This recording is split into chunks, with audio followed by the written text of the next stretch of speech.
குறள் 179. அறனறிந்து வெஃகா அறிவுடையார் சேரும். திறனறின் தாங்கே திரு.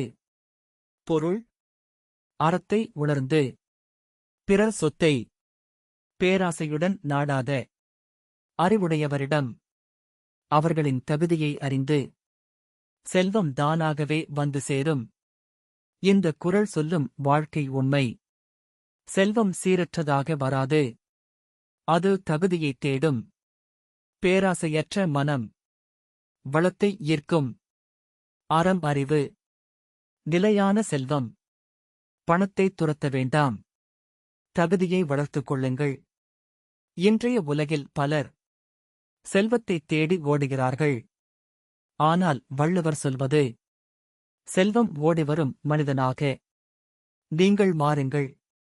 தகுதியுள்ளவரை செல்வம் தேடி வரும். பேராசை இல்லாத மனமே வளத்தின் காந்தம்.